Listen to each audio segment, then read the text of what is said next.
कोई भी हो, नतीजा कुछ भी हो, पर लड़ने वाला अपना कुछ न कुछ खो ही देता है। दरअसल इजराइल और फिलिस्तीन के बीच 7 दिन से युद्ध जारी है। इस युद्ध में अब तक 2300 से ज्यादा लोगों की मौत हो चुकी है। लेकिन दोनों देशों के बीच युद्ध की समाप्ति कब होगी, अभी तक इस प्रकार के कोई संकेत नहीं नजर आ रहे हैं। इस युद्ध में दोनों देश तबाह हो चुके हैं।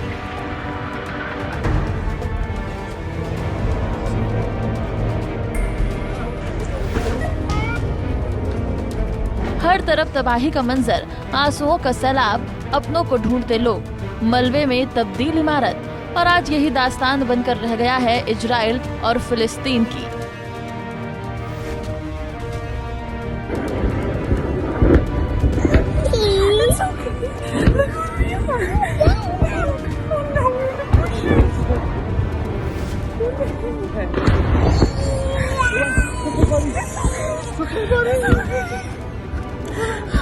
Sit down low. Hold on.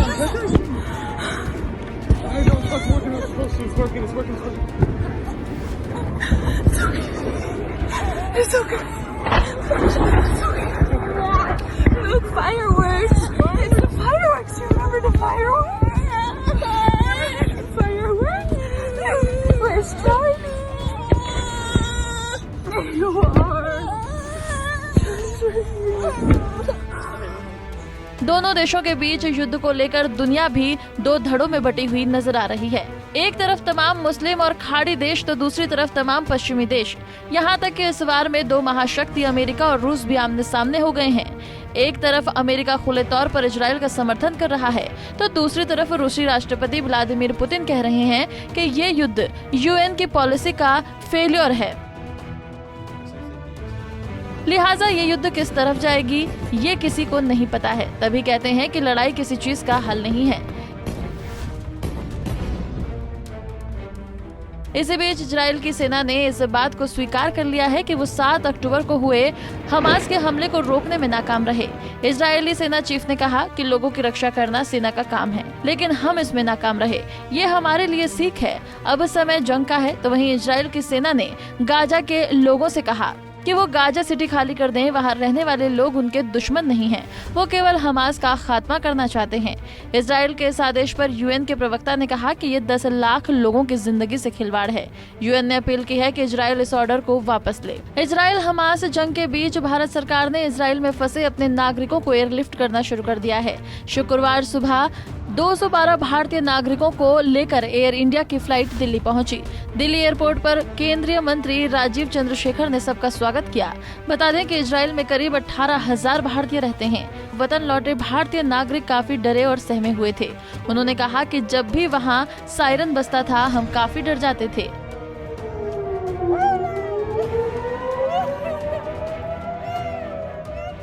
बजता है तो थोड़ा डर लगता है। बच्ची के साथ फिर शेल्टर में जाना होता है, तो बजता है वो बजता है जब वो आता है रॉकेट, तो बहुत डर लगता है। इस वजह से यहाँ हम लोग सेफ हैं। यहाँ आके अच्छा लग रहा है क्योंकि मतलब हम लोग सही टाइम पे आ गए हैं। युद्ध के बीच हमास ने इजराइल के हमले के खिलाफ शुक्रवार को दुनिया भर में विरोध प्रदर्शन का आह्वान किया है। फिलिस्तीनियों को वेस्ट बैंक और पूर्वी यरूशलेम की अल-अक्सा मस्जिद मार्च निकालने को कहा गया है। अल-अक्सा मस्जिद में फिलिस्तीनी पूरे दिन रुकेंगे। यहाँ जुमे की नमाज के लिए भारी संख्या में लोग पहुँचते हैं। हमास ने अपने समर्थकों को इजरायली सैनिकों से भिड़ने की खुली छूट दे दी है। अब देखना ये होगा कि आखिरकार यहाँ किस प्रकार की स्थिति बनती है। बहरहाल युद्ध के बीच इजराइल की सेना को भी बड़ी सफलता हाथ लगी है और हमास के डिप्टी कमांडर को इजराइल की सेना ने पकड़ लिया है। साथ ही 250 इजरायली नागरिकों को हमास के बंधन से रिहा कराया। अरब देश भी इजराइल को धमकी दे रहा है कि गाजा पर बमबारी भारी पड़ेगी। इजराइल के जवाबी हमले में गाजा अब तक 1500 से ज्यादा नागरिकों की मौत हो चुकी है। अब देखना ये होगा कि दोनों देशों के बीच चल रहा महायुद्ध शांत कब होता है। Bureau report, Punjab Kesari TV.